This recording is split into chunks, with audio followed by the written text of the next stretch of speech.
Welcome, welcome. L3RD TV, Lord TV.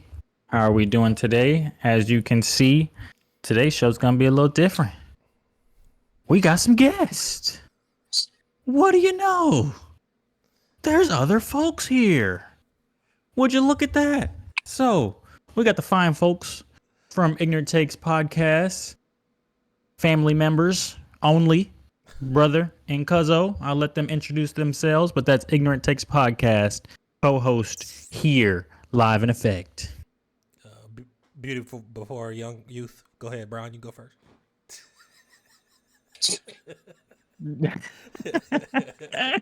At least he know he the ugly one. It's right. You already ain't nothing else to say. You already know what it is. What's everybody? Some may know me, some may not. Marquise, as my brother said, Ignorant Podcast. We're happy to be here and enjoy my brother on his channel today. Doing his little glasses situation because he stole. That's how you got this intro. He stole my. That's the standard. That's how you started off right there, just so they know you're welcome. locked in. He stole it. You lock it in, lock it in, lock it in. But yeah, hopefully everyone's good. Happy to be here. Happy to be joining you on your channel and reaching out to that. You know what I'm saying? So today we're gonna be focusing on NBA talks. We're gonna go over the games from the past couple days, the Knicks, Detroit, Clippers, Nuggets, and then the 3 games yesterday. We're gonna kind of touch on everything today. So, what's going on? All right, you skipped. Something happened? You skipped pretty hard. I don't know what the hell happened there. That boy R2D2 out here. He time traveled. Oh snap! All right, Poof. we're back. Okay, well, if you missed what I said, you might as well watch the whole show to figure out what I said. So you better lock it in here. So starting off with the games a couple days ago, Detroit versus the Knicks. We had mentioned a couple of times that for that series to kind of go the way it needed to go, that boy, Cade Cunningham, was going to have to get over that 20. That he's going to at least hit that 27-point mark. That first game, he only got 22, got outplayed by Jalen Brunson. But 2 days ago, we saw he was a man on a mission. So I'll let you guys kind of dive in first. You want to start it off, Marquise? Oh, sure. Yeah, Cade was Cade. I do like the fact that he does let everyone play because towards the end of the game, Dennis Schroeder had the ball in his hands and made some big plays. For a guy who's on the cusp of trying to come into his superstardom, and we've talked about it together. You got to be at that 27. You have to. 27 points is probably the clip for a superstar scorer. And it could be things like if they average 23 and kind of get into that 25, 26, like 2-3 more point. Like you have to elevate your scoring in the playoffs to kind of get into that. And to see him go, 30, 33, I think he had 12 rebounds and a few assists. It was basically a complete game. He defended well. I mean, that was kind of one of his things going into this season, was getting better on the defensive side. And he's kind of shown that. Like I wouldn't say he's elite, but he's passable for sure and could be better because he's a pretty big guard. So yeah, they definitely gave Brunson, even though Brunson had 37. I mean, he shot damn near 30 shots. He almost got 10 points from the line himself, and they were beating up on him. Like that's what they're supposed. He's a smaller guard. Yeah, he's a little stocky, but you got to beat up on that guy, especially a guy with his ball in his hands a lot.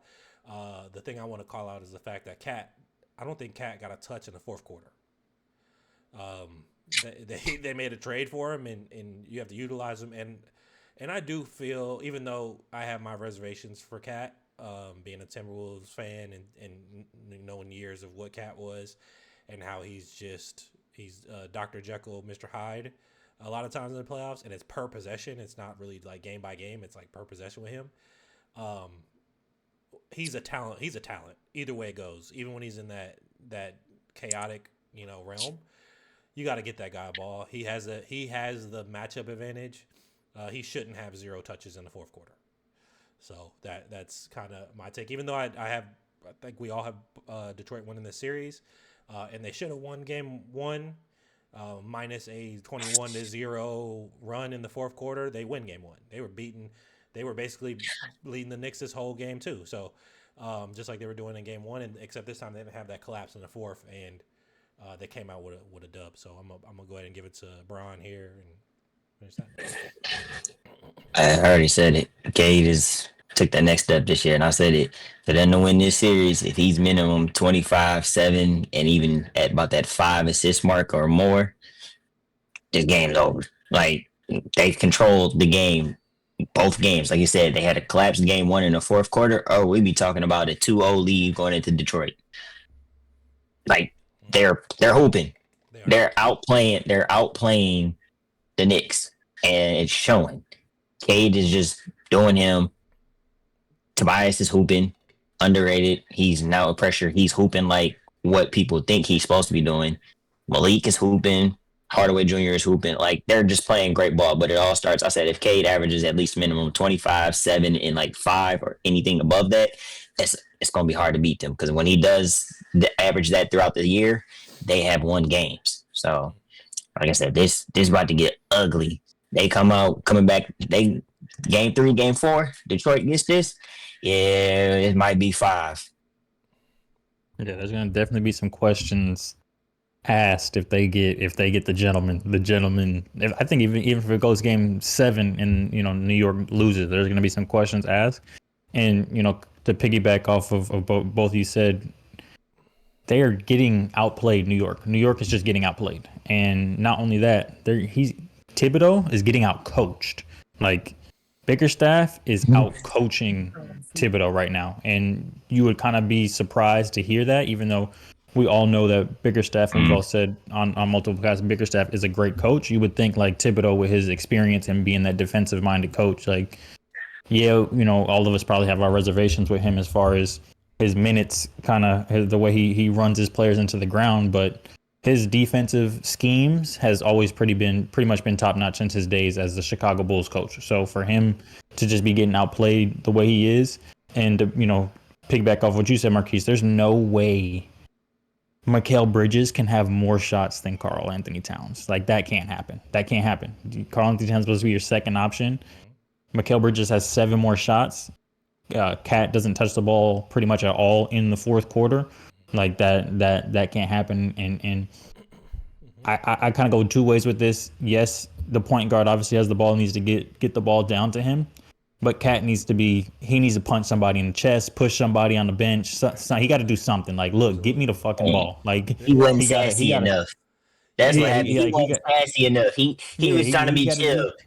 Sassy Cat with the ball, he want to hoop. Man, come on, man. And that's the thing we saw when he first joined. That was the problem. Like, when they first got together, when that trade happened, they didn't play good because he was just kind of there. Like, you can't be just kind of there as the second option. No, you gotta be a 7-footer constantly on the 3-point line. Like, I get it. He shoots. I mean, he is definitely one of the best 3-point shooters in the league, and that's like taking away height. Shoots at a great clip. He shoots at a great clip. It's a part of his game. But you're almost 7 feet tall. I think he's listed as 6'10" or something like 6'11". But got size though too. He's a big guy. He's as sassy as he is. He's a big dude, But you should be in the perimeter, like punishing people. And you're going against a 21-year-old. I think Durant is 21-year-old. Like, come on, bro. He's a young cat. So you should be. You should be attacking him on the inside and working your way out, and letting the game. And that's what I said last year in every series pretty much. When Cat lets the game come to him and he goes from the inside out. That's when he's at his best. Then he gets those threes. They come to him. He'll get 4 or 5 of them, and he usually makes. If he shoots 6, he's gonna make 4 of those 5. Or 4 of those 6, 5 of those 6. He shoots at that high of a clip when it's coming to him. The times that we notice him shooting 8, 9, 10 of them, and he's just basically flinging the ball up, dribble, shot. he doesn't shoot that greatly. He shoots like 20% from in that. When he's just forcing it at that point. He's forcing it, right? But when he's coming into rhythm, he's coming off screens or it's something he's coming off a curl or something like that. You got to chill with all this come and talk. Come on now. Hey, yeah. Get out of hand. Hey. You see why I laughed? When the ball is incoming to him. Yeah, I laughed earlier, and you knew what I meant. The more you see it, I laughed. I was like, hey, yeah. But when the ball just kept going. This is not a goddamn bukkake. Relax. Like, come on now. Jesus Christ. He's going towards his person, and he catches it. That's what he's in stride. That's what he does best. There we go. But he's getting out of pocket there. But yeah, that's just. But that's Cat for you. Hmm. Like I said, Dr. Heckle. I don't think they do Jalen Brunson's your first option, but he can't have 27 shots either, because then that it stagnates the offense.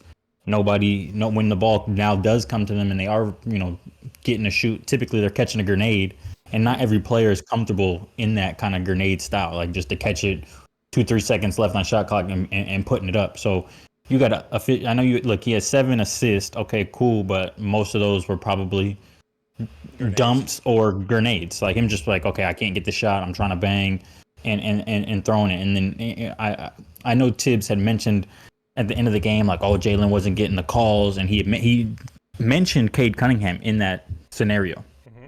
They both shot over 10 free throws. Cade shot 10, Jalen Brunson shot 11. So for you to say, oh, they're giving the calls to Cade, but they weren't giving to Jalen, actually that's wrong, because your guy shot one more free throw. No, Cade shot 12 total. He made 10. Okay. Oh yeah, he made 10. So it's different to still one free throw. You can't be like, oh, he's getting all the calls. It's 11 and 12. Like what are we getting here? So like that was a myth that he tried to just throw out there at the end of the end of game press conference. Like that was I'm sure it's a tactic, obviously trying to put a little pressure on the refs. But Jalen Brunson, because he is a smaller guard, it's tough for refs to kind of, is he just kind of getting bumped because he's smaller, or is he actually drawing real contact? Like, it's hard for a ref initiating the contact, which a lot of times he often does. The contact, so. Yeah. It's also playoffs. It's also playoffs. Yeah. Some of those extra, some of them other ones you was getting where you initiated, flip through, sweep through, and you got his arm hang, ain't gonna always get called. They like, nah, you gonna have to play through that. So like, yes, I can say it's been like that in every. Like, that's soft. Yeah. Yep. And again to go to Lamar's point about grenades. Yes, the Pistons shot 34 total free throws to 19. But how were they? They were going to the basket. They were being aggressive. They were forcing the refs to make these kind of calls. You're shooting threes. They shot 35 threes to 27, which is not necessarily like a huge, I mean, that's 8 difference. But then when you look at it, almost half their shots were threes compared to the Pistons. A third of their shots were threes. So you're not going to get calls at the 3-point line unless someone is invading your space and not allowing you to, the shooter to land. They got to allow it. That's it. Or they foul them, going up or whatever. So you're not going to get calls shooting threes. You're not going to get calls shooting grenades when people are bumping you. You guys are engaging in contact. It's a contact sport. It's not football, which is a impact sport. Basketball's a contact sport. So there's going to be contact made. And that doesn't indicate that it's always going to be a call. Sometimes it's not even a 50-50 call. It's just within the rules of the game. The physicality is going to happen. And it should happen because it's a contact sport. Yep. So, yeah. So, yeah. I mean, I think personal fouls is 24-22. So, 24 in favor of Detroit. So, they only got 2 more foul calls. So, correct. So but all of them were going to the basket. Yes. Mm-hmm. Yeah, they going to the basket, getting being aggressive. Yeah. Absolutely. And then you got out rebounded by 14, 48-34, and then like I had mentioned on our breakdown of the first game, turnovers. Mm-hmm. They went from 19 to 11 versus excuse me, they went from 19 to 15 and 14 turnovers for New York. Yep. So like I had called it, if they had literally those 5 less turnovers in that first game, they win the game. Right. They have the 4 less turnovers now, they win the game. So Exactly. it's a bit, you got to take care of the ball, and that was their biggest thing, which a lot of that was probably jitters, that the nervousness. None of them have been in playoffs besides Tobias Harris and Tim Hardaway. Tim Hardaway had a good game the first game. This game he pretty much put up a dud. He was kind of ass in this game, to be honest. But at least he's out there. He doesn't give you anything in this game. But he at least is someone that he's not afraid to keep. He was 0 for 8, 0 for 6 from 3. He gonna put him up. He's not afraid. And and they didn't shoot the ball well from the 3-point line. Malik Beasley 1 for 8 from the 3-point line. He's probably not gonna have that type of game again the rest of this series. So he kind of got his bad shooting performance out of the way potentially. And like they always say, role players play better at home. So we're kind of looking at these next 2 games where they're probably not going to shoot that bad. And Dennis Schroeder gives you 20 points, going 6 for 10 and 3 for 5 from 3. You can kind of expect. I think you're going to get a steady 18 to 22 from Dennis this series. But Malik Beasley definitely has a 25 plus game brewing. Like he's gonna have a big game. One of these games. Yeah. It's on the way because they've been talking. He hear it. He live for all that. Normally he likes to be in the enemy crowd and kind of amp that up. But it's on the way. Buddy's about to go crazy. Yeah. So that's looking scary for the Knicks. Moving on. These are probably these 2 games, the Clippers and the Detroit series respectively, are probably the best series that we're getting right now. It sucks that they're kind of on the same day though, because some of these basketball days, dog fights. Today's kind of trash. Like today's kind of boo boo. Like you got to wait till the end of the night to get a good game. Like you got to wait till the end of the night to get a game you want with the Warriors and the Rockets. The rest of these games are kind of they should have spread these out a little bit better, because this is kind of trash. But something to say about that whole the Clippers. The Clippers versus the Nuggets, another phenomenal ball game. We had all kind of mentioned the X factor, that the robot, the Claw. If he's in tip top shape and he's really here, the Nuggets might be kind of screwed. And that boy dropped a little 39 piece off, and a 15 of 19 or 7 from the 3. Typical Kawhi, playoff Kawhi is here, and ain't nobody got nothing to do besides just let it happen, because he's gonna get his.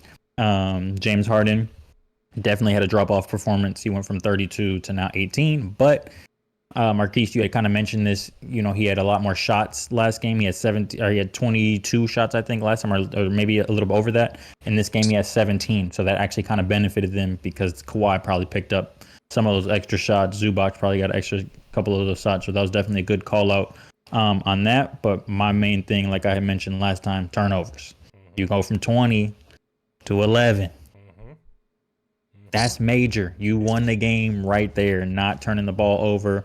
Rebounds, you got kind of trashed on the rebound side, but because you had way less turnovers, because these boys, the Nuggets had 50 rebounds to 32, an 18-point rebound differential.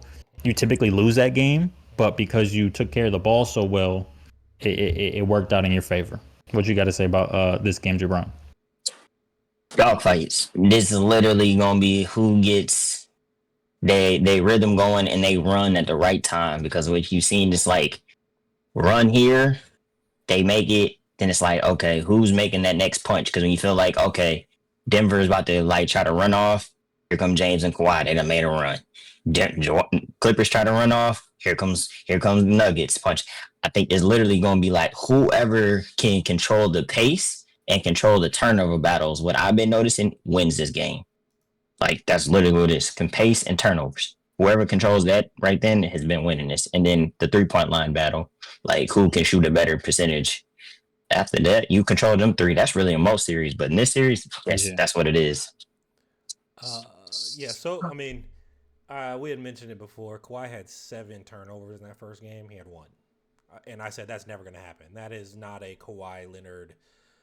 Um, And we both mentioned he play. was gassed, and that's probably what Yeah, that had to do with a lot of that fatigue. for sure. Yes, less shots from Harden. Getting anywhere between 15 shots is what I give James Harden. I don't want to really see. I know he shot 17. I don't want to see him shooting more than 15. You have, in my opinion, and maybe other opinion, if Kawhi Leonard was healthy and never injured, he would go down as probably the greatest player to ever play. He's better than LeBron James when healthy, for sure. We've seen it. We've seen it now. We've seen him do something that LeBron James hasn't ever done, and that's carry a team by himself to a finals. Yes, it was against an injured Warriors team, but he gave everyone a run for their money, made big shots, made big plays through that run. Like, it was all on him on why Toronto has their one and only title, and they'll probably never win again. So, yes, I want to see him win 19 and 20 shots a game because he doesn't take bad shots. He's not one of those guys who are volume shooters in the sense of like, I'm just going to come down, dribble, shoot. No, he gets to whatever effing spot he wants to go to. He's very strong. There's very few players in the league that are as strong as he is in his position. Now, obviously, I mean, guys like Steven Adams and stuff like that are going to be stronger than him, but they're centers. I don't think I've ever seen anyone, maybe Tim Duncan, and probably Dirk. Those are probably the 2 players that I could safely say that I have seen always get to the spot they want to get to. Oh, and ISO Joe. You know, Paul Pierce. Paul Pierce is pretty nice too, but I don't think Paul Pierce does it as well as the 3 I mentioned. Paul Pierce is good. He's top 5 in that for sure. But I don't know if he does it as well as Dirk, Tim Duncan, or Kawhi Leonard. I'm gonna get to this right elbow pull up. He gets there, and if you think you got it, guess what he did? ISO Joe. And pump faked you just like Kobe. Got to this elbow and pump faked you. And guess what? If you didn't jump, he shot over you. You jumped, you still shot. I mean, he was called the truth for a reason. He was called the truth for a reason. I was gonna say, you definitely did. You jumped off the cliff right there. But I mentioned 5 guys who also had things that were just unstoppable. I mean, you had fundamentals. But you was talking about your main purpose of that statement was they get to their shots that they want at all time. Sure.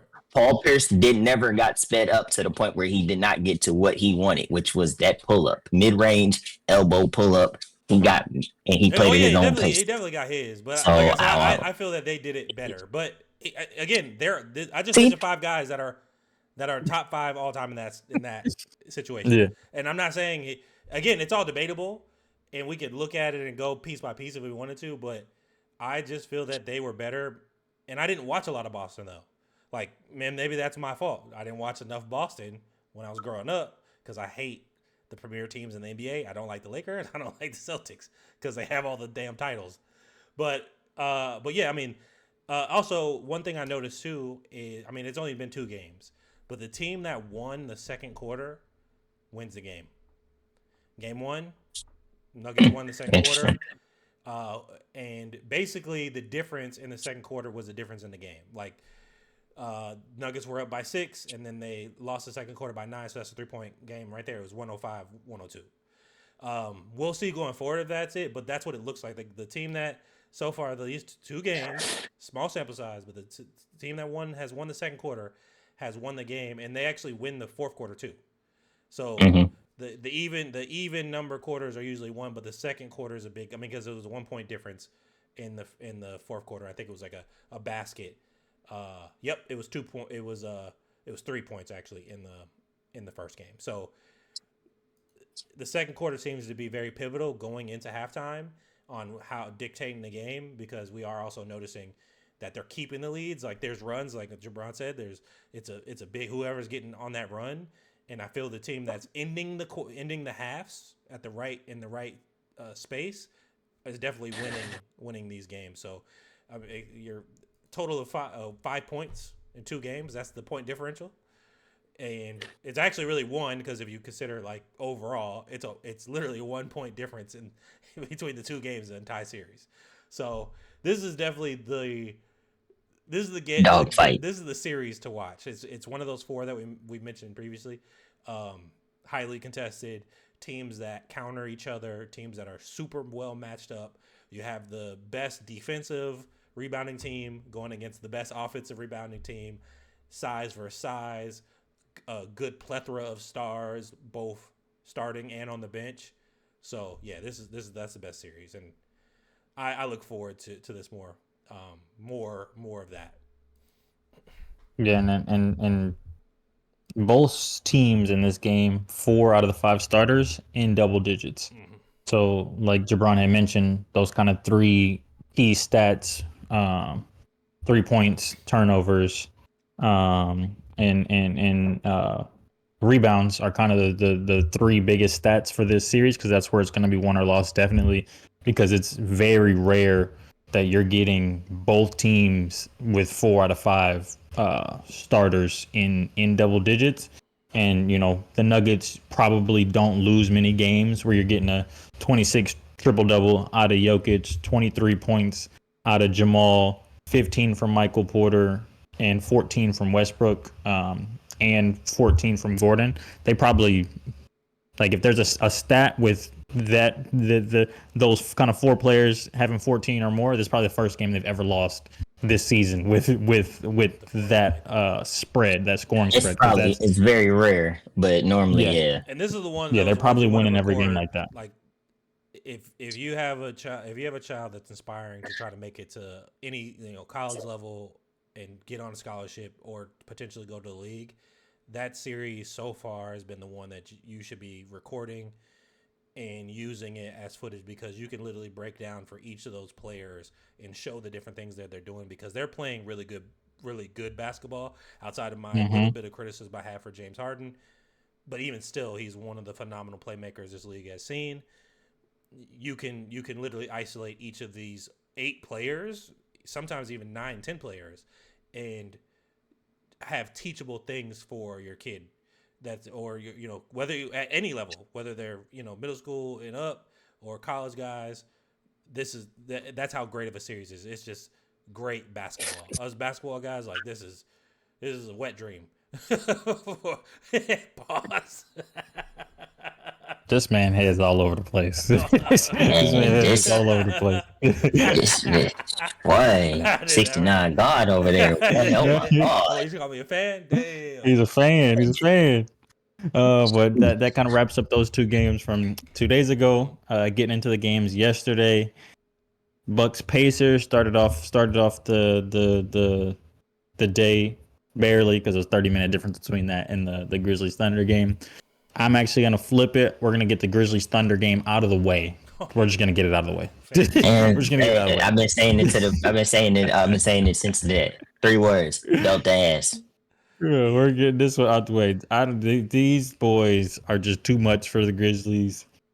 There's just nothing they could do. There's nothing they could do. So, 51-point game in the first game, and then we have a 20 almost 20-point game in the second game. Like 70 points in 2 games.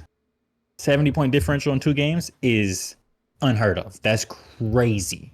So yeah, this is definitely a rhapsodoozy. I think we all kind of said, like, oh, maybe Ja's gonna get 1. Yeah, it's not looking like he even gonna get 1. BTA, I've said it. Yeah, BTA. it's not even looking like he's gonna get 1 either. Like Shea, yeah, he had 27 points, but he shot 29 times. He went 3 for 10 from 3, and he literally makes two more of those. They won by 20. They won by 20 plus. Like, he's not playing well at all. I mean, I watched a little bit, because I was watching the Pacer game, to be honest. I was watching Pacer Bucks. Yep. The thing I have to say. Yeah, I'm not tuning into this bullshit. Whoever is doing marketing for the NBA, and when it comes to when the TV stuff is, first off, games need to be an hour earlier. Like, I don't understand why. I get it. It's LA team. They're in LA. They need to be an hour sooner. than what they are. Like games are ending at midnight for Central Time, 1:00 for East Coast time. It's a Central Time zone versus a Pacific Time zone.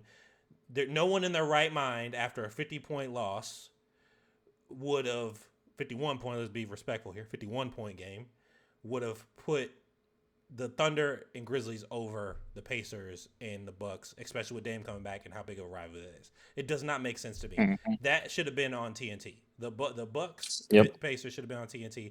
It is Hoosier town. I get it. You can't call it small market because Memphis is a small market. Thunder's a small market. They're all comparable. Indiana and the Bucks. They have star just power. The Shea factor, the MVP factor. Sure, but I'm like, you have a previous MVP. And another European, he's a European guy with Giannis, Hallie, and Dame. So, everybody knows it's about to be about that. I don't know why they know that. No. TV time, switch it. Yeah, switch it. And I've been saying it. It's an easy switch. And I've been saying you had days in advance to switch it. Come on, man. It should have been switched. They thought them boys was gonna do something. No, this is a Delta ass series. We talked about it together. I said that Dame was coming back on the 21st.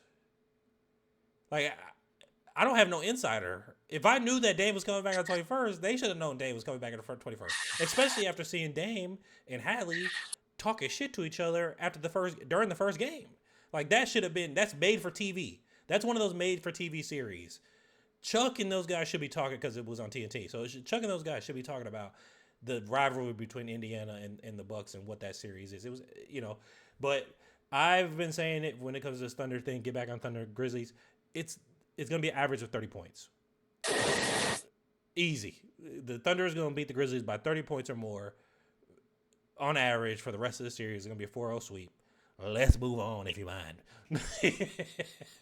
It's over for them, but yeah, I don't know. They got to fix, like I said, the TV scheduling situation is I don't know, like it just doesn't make any sense. Like the times don't make sense. Which games you're putting on NBA TV versus TNT, they shouldn't even be that a 30-minute difference between the game. You should be able to at least get like halfway through a game before you even start the next game.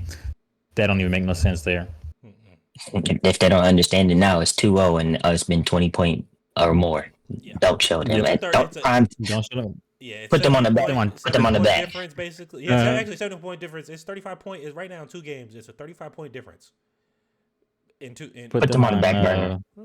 Put them on Tubi. Put them on exactly. The Tubi special. Man, give them the Tubi. Give them the Tubi special. With a team move sponsorship, because this is. I mean, they put Cleveland beat the dog shit out of Miami in Game 1, and Cleveland Miami's on NBA TV, and we're getting to see Orlando Boston on TNT, like, because that one makes sense. That is a better series to watch. It's more competitive. Like, yep. It's not just because get Boston, these boys out of here.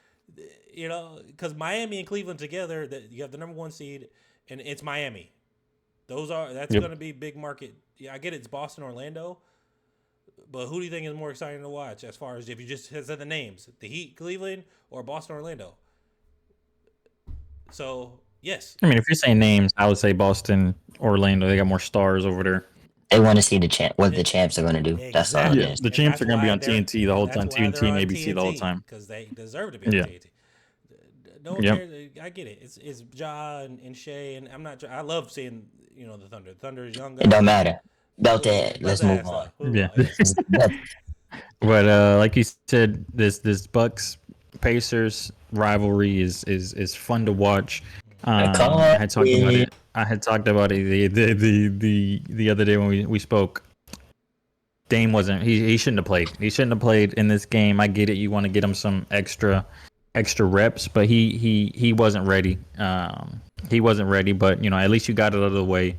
It is what it is. But I think they should have still waited until the first game in Milwaukee to kind of unleash him.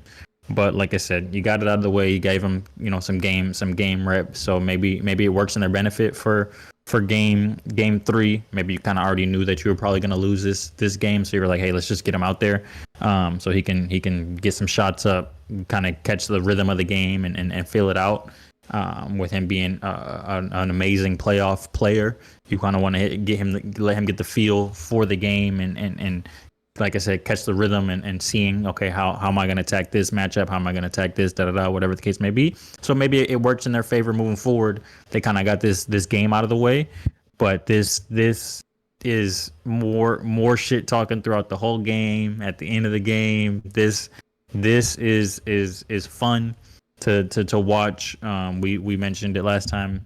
The Bucks, the role players definitely need to show up. They were a little bit better. You didn't get the dud. You didn't get the Tony Snell, Kuzma performance. So at the bare minimum, sometimes that's all you can ask for. At least he gave you 5 for 10 from the field. He was 0 for 3 from the 0 for 3 from the 3-point line, which he definitely has to make. If he's shooting 3, he got to make 1 3. He can't be putting up stuff like that. He's a capable shooter. He's a capable shooter, and he's getting open shots. So it's not like he's not getting open shots. Dame Lillard, 4 for 13, 2 for 8. He was rusty. So what are you gonna do? There go the big man. So what are you gonna do? Bobby Portis gives you 28 though, so that's big time. Him giving you 28. I mean, it's a lot of shots, 19 shots, but I'll take it. I'll take a 28 performance out of Bobby. I probably wouldn't want 19 shots. If you can still do 11 for maybe 15 or something like that'd be nice. Gary Trent struggled. Porter struggled for the most part. He didn't really have that. He had 9 shots. He was 4 for 9. So from the field, he was solid, but he only shot 2 threes. So I think they still need to show up. Those role players give a little bit more. Because I had mentioned it, you're gonna get 30 plus from Giannis this entire series. Like he's just gonna be dropping everybody off per usual. He shows up against them. Yeah, he loves this matchup. 34, 18, and 7. Like you really can't ask any more from your superstar. So everybody else just needs to kind of step it up. But I think Dame Lillard coming back for Game 3 at the crib, he's about to go bonkers. I think we're about to see like a Portland Trailblazer type performance in that first game.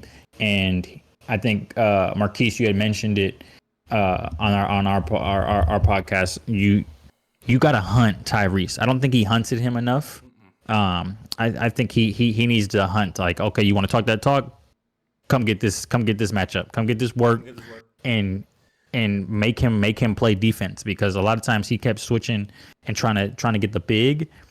I'm I'm going for Tyrese. Tyrese has been shown not to be the greatest defender. Like I don't give a fuck if you're a guard and you maybe can match me speed wise. I hit you with this counter, this boom boom boom boom, beat bop boom bop boom bop. You're on the floor, and I'm hitting a setback. And he's strong. He put your shoulder in his chest. Like, so I think he maybe looks at some film and maybe somebody talks to him like, hey bro, go at him. Like, embarrass him. Expose that man. Like you gotta somebody get in the crowd gotta expose that man. Like somebody gotta yell something and get him in the mood to really go at Tyrese. Absolutely. What I will say though is hey, not to go against your point as far as like you felt it was too early. I actually feel that watching the whole game, I don't know if you watched the whole thing, but watching the whole game, Dame was definitely uncomfortable first and second quarter. He turned the ball over pretty much immediately after touching the ball. And then when he got in the third quarter, he found a rhythm. Then that Dame started to come out in that fourth quarter. That's why they were able to cut that lead down to 2. I think them having him play not only helped him for 2 reasons. One, he found the game rhythm. It took him a whole game to figure it out. You do not want to have him going into game 3 where if you lose game 3, it's a death sentence. No team in NHL or in NBA have ever come back from a 3-0 deficit at any round in the playoffs.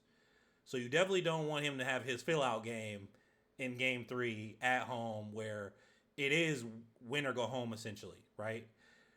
And 2, I think they banked on Giannis probably still in game 1. And yeah, I think they did too. And they almost stole this game. I mean, again, they got it down to 2 points, and without a couple boneheaded plays, they got actually really one boneheaded play, and then they had chances to take the lead or tie, and they missed like 3 or 4 open shots towards the end of the game.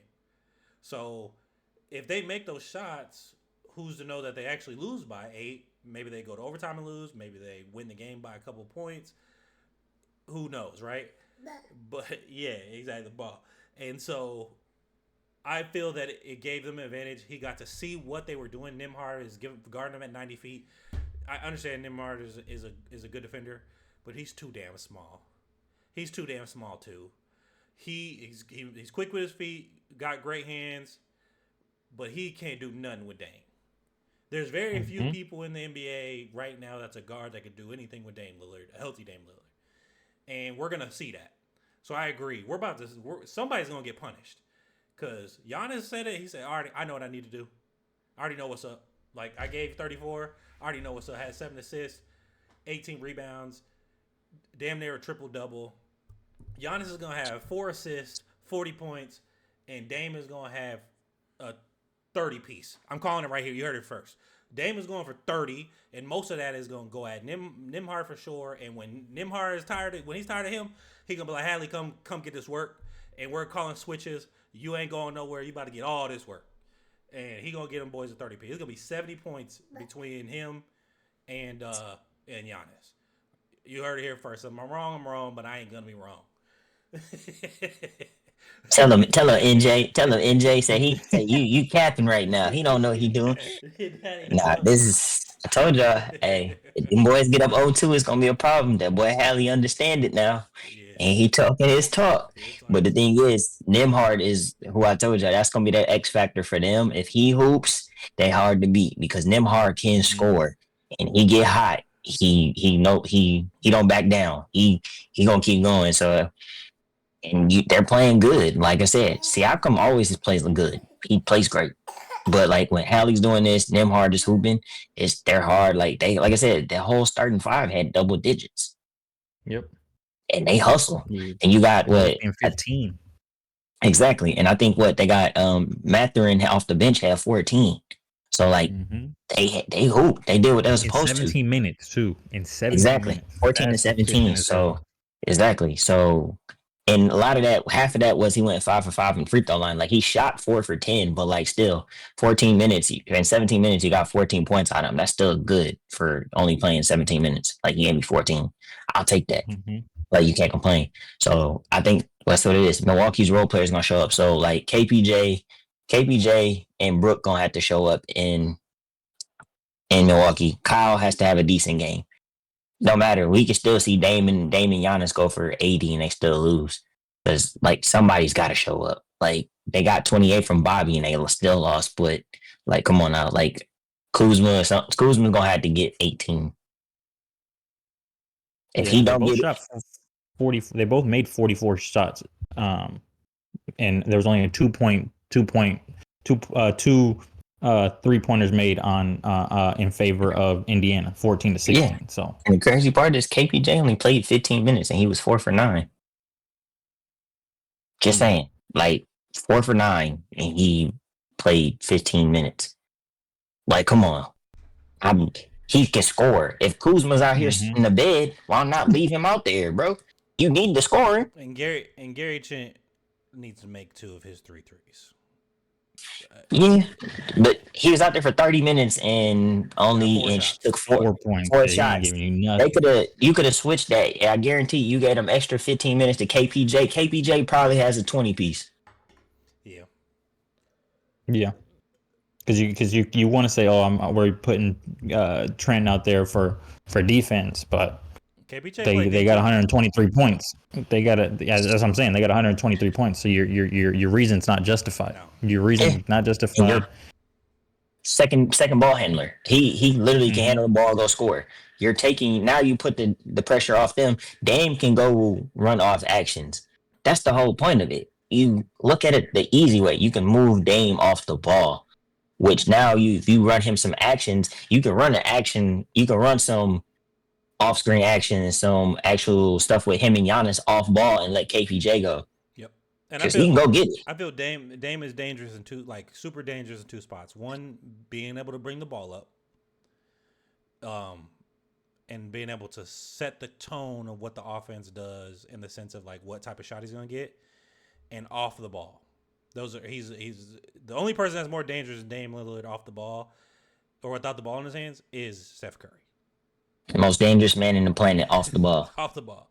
So, And with it. yeah, but Dame being able to set the tone with those long range threes, he usually only does that when he's bringing the ball up. So, and of course, it gets to the basket. He's a great finisher as well, but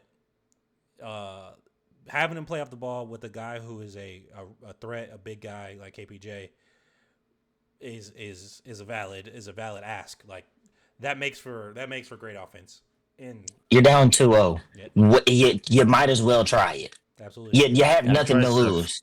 You have nothing to lose now. You're playing with house money at this point. Because if you lose, And yeah, that game was a try game. Like that game, you should have been trying stuff. Like you should have already said, you know what, that's that what I'm first saying. game, You won in foul my trouble role either. players didn't give me nothing. Yep. No, he just turned. I think he just got sat down because he had 3 turnovers. He had 3 turnovers in 15 minutes. Shit. Giannis had 4. Dame had 2. Fuck it. He's the other ball handler. What do you expect, bro? I don't expect any top tier ball handler to not at least at some point in the game 2 to 3 turnovers. LeBron James Because and James Harden averaged 3.5 through their whole career.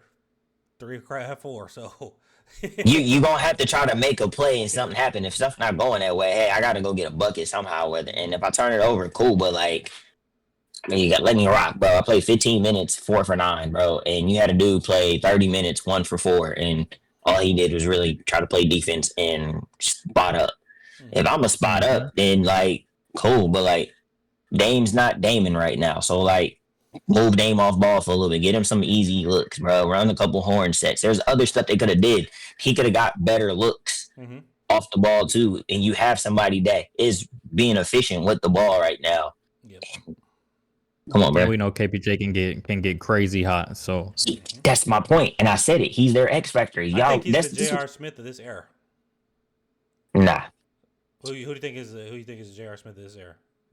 She's not J.R. Smith. It's there. J.R. Smith did everything, and you can throw him a grenade, and he's gonna make that. And you know what? He wants you to. He loved it. He said it. Looking in the crowd. From Back, behind his back. Oh, the ball's going my way. He said that's fine. Give me the ball. Doesn't matter. I'm gonna make it. J.R. Smith probably shoots the highest percenent clip when it comes to them of grenades. He probably shoots. Have like 2 seconds, 2 seconds or 11 on the shot clock. Pass. And you would not, and we thinking, and probably in 50% chance, more so likely, you looking at like, oh man, I'm throwing this grenade. They're not gonna make this. He catch a grenade. It's about 50% chance he splashed that mug, and you gonna be like 1 foot, whatever the case may be. Yeah, but KPJ not the J.R. Smith of this one. Nah, he not the J.R. Smith of this one. Right? That's yeah. I don't think there really is one like that. Isn't one right now. Yeah, that's fair. Nah. He's a bucket. He can get hot real quick. He definitely is a bucket, but he's not no J.R. Smith. Yeah. So looking forward. We're all looking forward to this. we're all looking forward to this next game.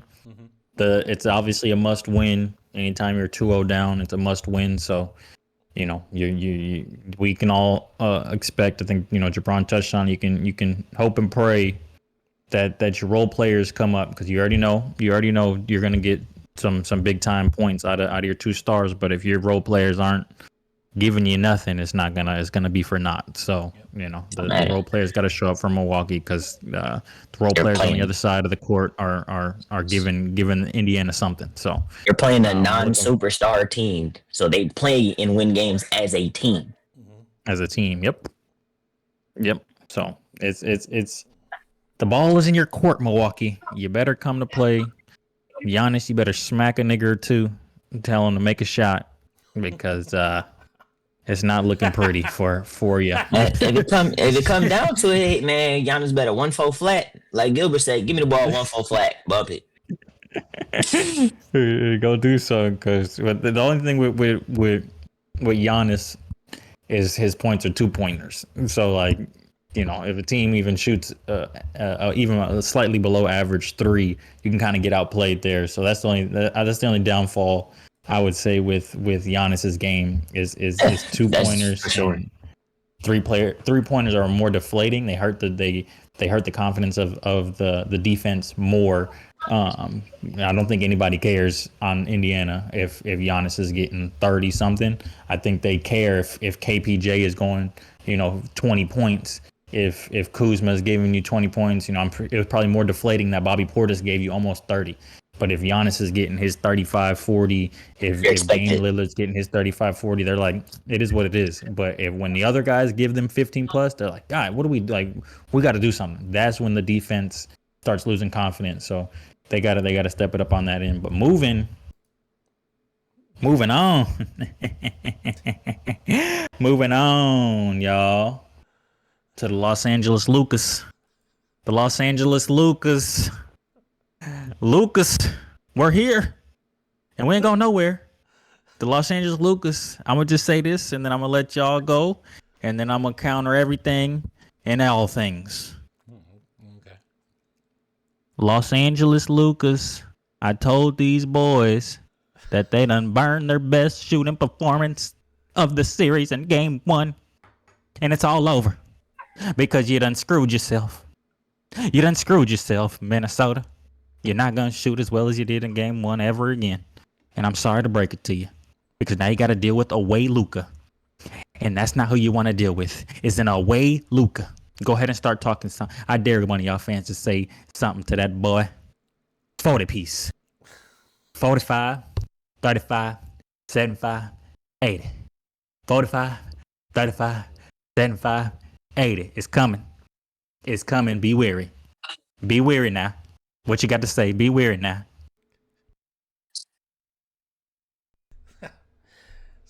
Listen, just because we have the same parents doesn't mean we are all the same.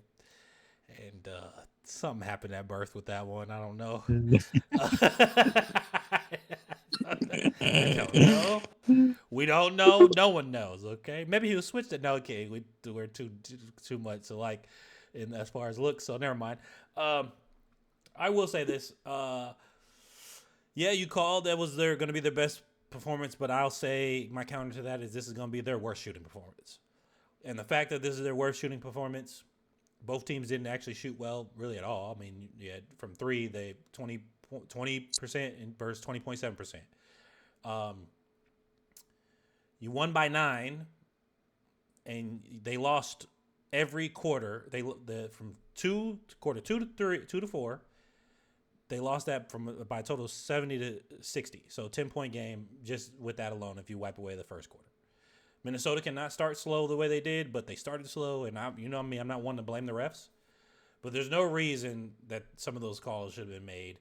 The fact that Minnesota's 4 of their key players were in foul trouble through the vast majority of the game is crazy to me. And you only won by 9, and you really think that the Lakers are going to win the series?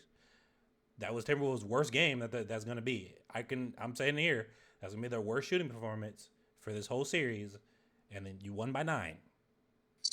After being blown out by 20-something points in game 1.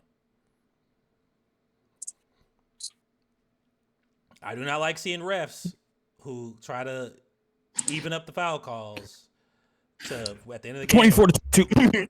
24 to 22. Lakers had 24 fouls.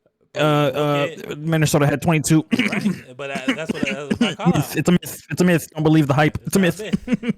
It's not a myth. When guys are getting in foul trouble in the first quarter, and then all of a sudden the foul calls are starting to be evened out. That's exactly what they don't want. The Sacramento Kings Lakers situation. 5 more free throws for Minnesota compared to Timberwolves 25 to 20. 25 to 20. It's a myth. Don't believe the hype. When you watch the game, you can see when the fouls happen. But Minnesota can't allow, again, if they don't allow the Lakers to get up by 19 points in the first quarter, they probably win this game.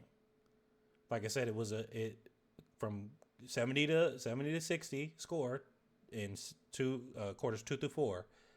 If they don't lose the first quarter by 19 points, they don't lose this game by 9 points.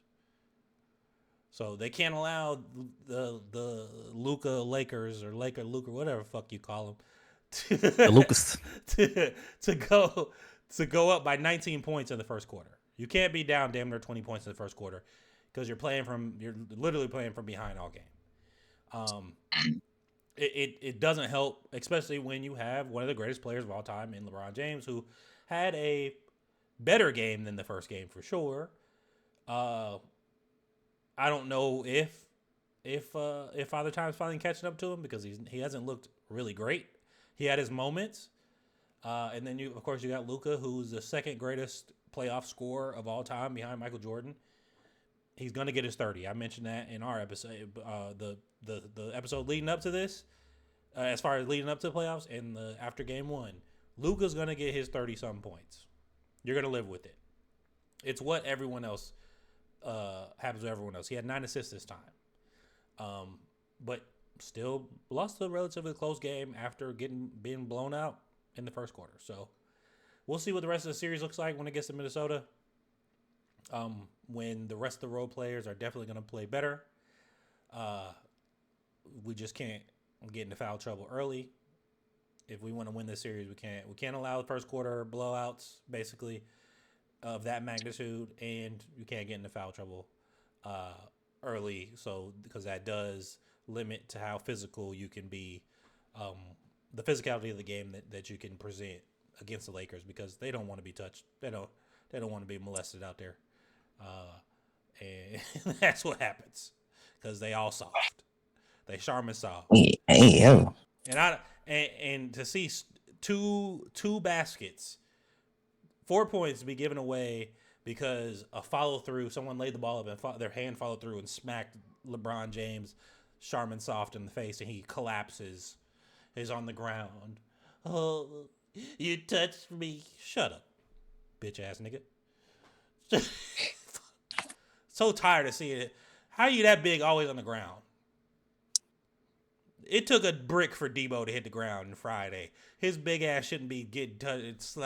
Basically, 2 fingers to his face hitting the ground. Why are you on the ground? Get your big ass up, bitch ass nigga. You know what? I know why he's like that. He ain't had no daddy. That's why. Oh, Jesus. He ain't no men in his life.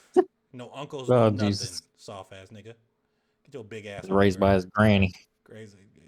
and his mama. Raised by his mama having sex with his teammates. That's what you get. You became a cuck of a teammate. Imagine that. Oh, Jesus. Here we go. Hey, yo. Dude, this man, his brain is all over in the gutter. It's just Shit. deep in the gutter. I'm so tired of seeing What you LeBron gotta say, James on the LeBron? ground. Get up. All I got to say is Austin Reeves ain't had a good game yet. And I call that too. AR who? Fuck him. He said there's only one white boy. Still AR give you 15. 16 points. 7 for 14. He was 0 from 6 from 3. That's a bomb brewing, and that's not good. That's a bomb brewing. That's why I said that's it. not good. He hasn't had 2 good games. He hasn't had a decent game yet in 2 games. That man can mess around. Yeah, but guess what? This man can go on these next 2 games and go for 25 plus, and then you're gonna be looking at that man talking about it. He's not a school shooter. Stop calling him AR-15. All right. When he Now he drops 20 plus tomorrow. Yes. The thing that gives me even more confidence, like I said, is Luka. We know historically Luka is an away playoff player. This man has amazing games in away arenas. He went 2 for 8 from 3 today. Obviously, last game I think he was a 5 for 10, so he went 50%. Today, he's under what is that 30 some percent. So that's pretty bad, and it still gives you 31. He's a 9 from 20 from the field, 11 for 11 at the free throw line, which really this kind of the second half of his Lakers tenure.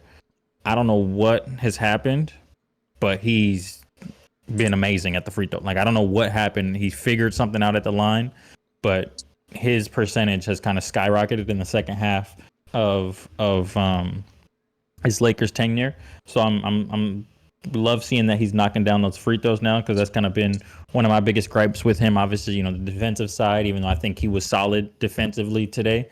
And I think he was solid in the first game. I think both games he's actually been very solid defensively. Yeah, he getting attacked, but I think he's putting in the effort.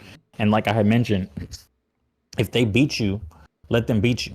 Like, the team needs to not overhelp, because we want it to be a 2-point game. Like, we have the better 2-point players, if you will, from mid-range layups, whatever the case may be. You guys have, Timberwolves have the better 3-point shooters. So don't play into their hands and overhelping and giving them open threes. Yes, the Lakers didn't shoot.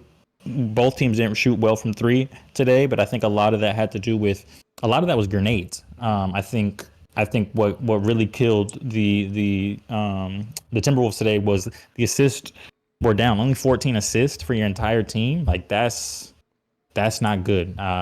Julius Randle, okay, cool. He gave you 27. Julius Randle can't be your highest scoring player. Like that can't happen because he doesn't really know how to play make as well as Ant does. So you know what's gonna happen when he gets the ball. He's probably gonna shoot it. Like, and if he does pass it, it's probably gonna be a grenade, late shot clock. Assists. He led the team in assists in that game too, which is not normal at all. Like, but he probably had the highest usage rate. Like I get it, Anthony Edwards had 22 shots, but if I were to look at the percentages, I'm sure Julius Randle had the highest usage rate. He was dribbling a lot. He was getting a lot of not necessarily isolation plays, because a lot of those he was kind of finishing through contact, finishing through multiple players. Like, you know, it wasn't like he was getting a one-on-one on the wing or nothing. Like he was a lot of what he actually likes to start, from what I've noticed of his game. He likes to start his point of attack from the center of the court, which is kind of weird. That's not really a good place to start your attack. Most players kind of try to get on the wings, because, you know, you get more space dribbling on the wing, kind of clear somebody out, go to the other corner. Like, so he kind of has a weird game anyway, and I think that's why he struggles a lot of times, because he's not the best shooter. He's a solid 3-point shooter, but I think his basketball IQ isn't the highest, and you can just kind of tell because his point of attack is from the top of the key, which is kind of weird. But you can't have him being your highest scorer. Yes, and like I said, had 22 shots, but versus Julius Randle's 17. But a lot of those shots, I feel like it just seemed like he was dribbling the air out of the ball. He had the ball for, if they got an offensive rebound, he was getting the ball again. So most of those shots for Ant came when Julius Randle was taking a break on the bench, versus when Julius Randle was getting a lot of those shots, Ant was in the game. Like Ant was right there, and Julius Randle still thinking he's the number one option. So like that can't happen. You had mentioned, Marquise, that Anthony Edwards wasn't going to have that bad of a worse shooting performance. He definitely shot the ball better today versus in game one. He was 10 for 22, but he was 2 from 8 from 3. Like, so that's kind of, he's still struggling from 3. Yeah, so for these first 2 games, he's kind of struggling from 3. But what I've noticed is they're not a lot of open threes. So, you know, like he's not getting a lot of open threes, but I think he's also, a couple of those times he was catching the ball as a grenade, and he really had no choice but to try to, you know, do a side step 3 or whatever the case may be, trying to step back. But there's also good defense being played on him. So, you know, I think that defensively we kind of have found something maybe in this game. Obviously, I don't believe either team is going to shoot as bad as they did today from the 3-point line. More so in favor of Minnesota. I think they'll probably, you know, in this next game at home, they'll probably be at the 35+ percentage, probably closer to 40. Do I think they're going to have a 50% game again? No, like I had mentioned, I get it. You had mentioned that, you know, they averaged around that, you know, which, you know, historic, whatever the case may be. But, you know, the playoffs are a different ballpark. No matter what you did in the regular season, the playoffs are different. The pressure's higher, stakes are higher. So, you know, your role players are a little bit more scary in that sense. And if your main 2 guys aren't shooting the ball well, a lot of the times your role players aren't going to shoot the ball too well. Naz Reid didn't have a good performance. Obviously, he was in foul trouble there. And I think the third quarter, he pretty much sat like the whole third quarter because he got into foul trouble. But going both ways, it's going to be better shooting performances, which I think favors the Lakers, because the 3-point shooting, if both teams just come up to 35%, you still win the game by 9 points, because you're probably going to outperform them from the mid-range layups and free throws because of the style of play. With Luka, he's definitely going to get you about 10 free throws by himself. LeBron's probably going to get you about eight free throws. The way he's playing, he's kind of shooting. He's not shooting too well from the 3. He's trying to get more to the bucket because he really hasn't found his 3-point shot this series so far. Which, you know, this year he was shooting at 40 some percent. So If LeBron even catches that 40% again, AR, like Jabron said, gives you 125-point performance, it's a wrap, because like I said, Luka's going for 35 every game. Like, he's gonna get you away. These 2 away games, you can book 32 plus. Like, you can just go ahead and book it, because he's gonna do his thing. And your point of the first quarters, Luka is one of the best first point scorers in playoff history. Like, 2 games now in a row, 16 points in the first quarter. So he's setting the tone for his team going into these 2 away games. He's gonna do the same thing. We saw it last year against Minnesota. In that closeout game, he had 22 in the first quarter. Like, this is what he does in the first quarter. He likes to set the tone for his team.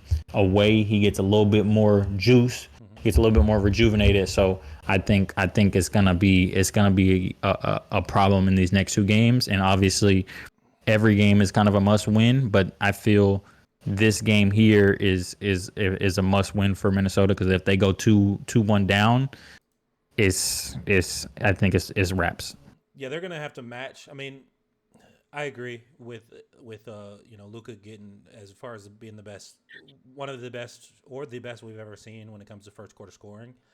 But Minnesota can't allow that to not be matched. Like, I don't need Anthony Edwards to score 16, but if Luka has 16 and you don't allow everyone else to score, or even limit to that much of their scoring, but you still get 20 points, 25 points in the quarter, that's going to even it out. Even if Luka gets some assists here or there, LeBron James gets his, etc., and you just can't be 15 to 34. It's just not going to work in your favor. I feel that Minnesota's going to need to shoot in that 35%, anywhere between 30 to 40%. They're not going to shoot 50% again. I know they shot it for the season, but they're not going to shoot 50% again. They'll probably shoot in the 45% range at best going forward for the rest of the series. But if they're in that 35, 40% range, and they could continue to limit and have contested threes for the Lakers and keep them in that 30%, even 25% range, 25% range, they should be able to win games, maybe the series. I don't know. We'll see. But what they need to stop is, like I said, you cannot allow a 19-point deficit going into the second quarter. It's just unacceptable. It's going to be very hard. And I get it. Luka gets 16 points and finishes the game with 30. That means he scored 15 points for the rest of the game.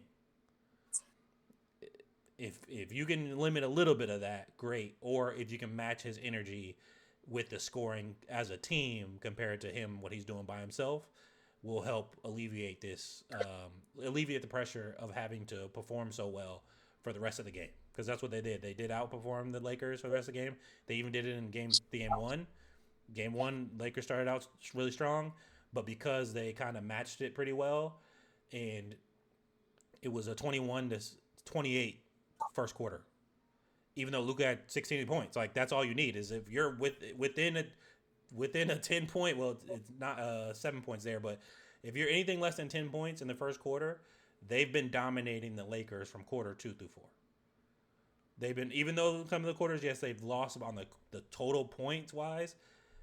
It wasn't really close because maybe the Lakers went on a run towards the end of the quarter, but a lot of times they were just dominating those quarters. And as we know, basketball is a game of runs, so some runs can make a quarter look more closer than what it actually was. And I feel that's what they need to do.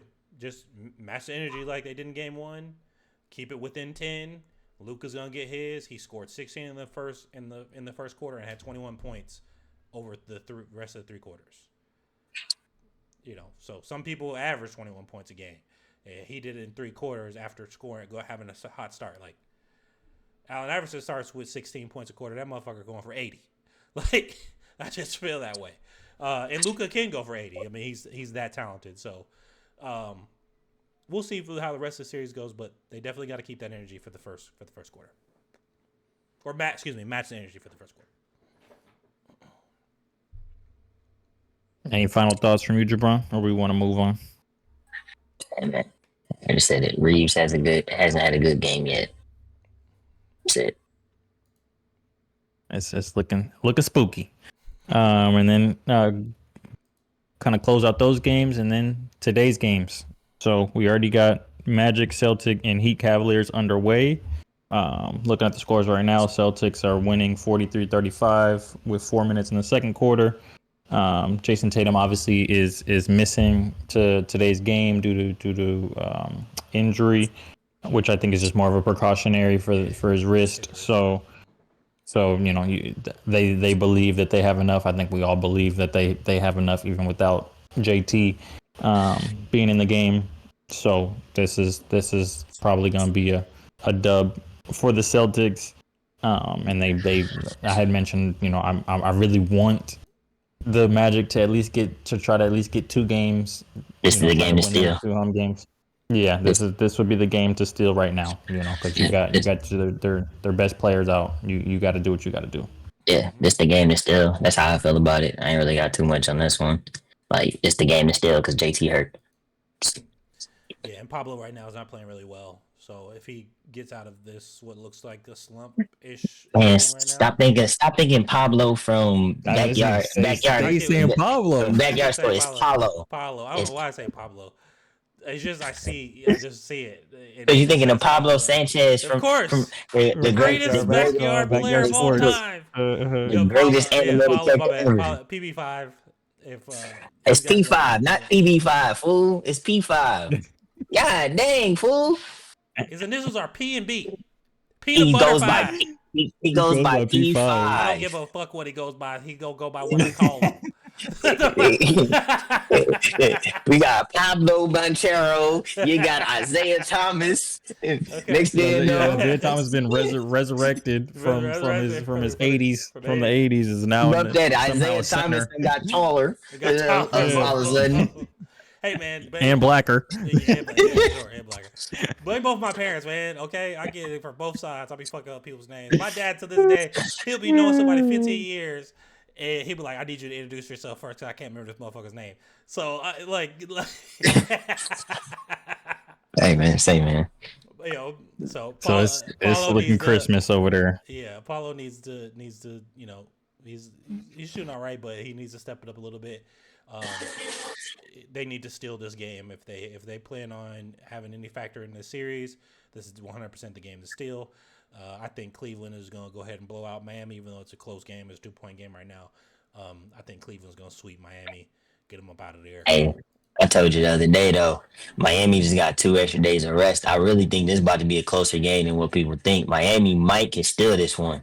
Because to be real with you, Cleveland really had an advantage with rest, and Miami played that game with no rest. It was actually a good game up until they just started running out of gas. 2 days of rest for my Miami team that really can match up with them. They actually match up very well. Yeah, it's gonna be a way lot closer game. Garland is due for a stinker. He's due. He is feast or famine. That's my point. That's my point. So we'll see. But I think 2 days of rest. Hey, off so close. I think Cleveland will win this. Now Miami is going to win probably game 3 or 4, but I don't think they'll beat Cleveland in Cleveland even with the 2 days of rest. Unless again Garland does have a stinker, then they have an opportunity to win this game. Because the first game it was pretty close in the first quarter as well. It didn't become a blowout until later in the second quarter, and like the last few minutes of the second quarter is when they opened the game up. So. Yeah, 5-game, 4-game, we'll see.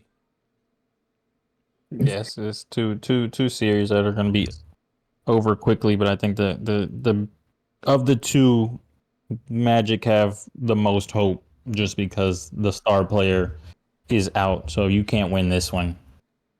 You're not going to win. You're probably not going to win a game if you're not able to get this one. You may win one at home, make it a 5-game series, but this is the game you got to really grasp onto anything positive. You got to grasp onto it and try to make a push for it because you're looking like you might go down in halftime with a 10-point deficit.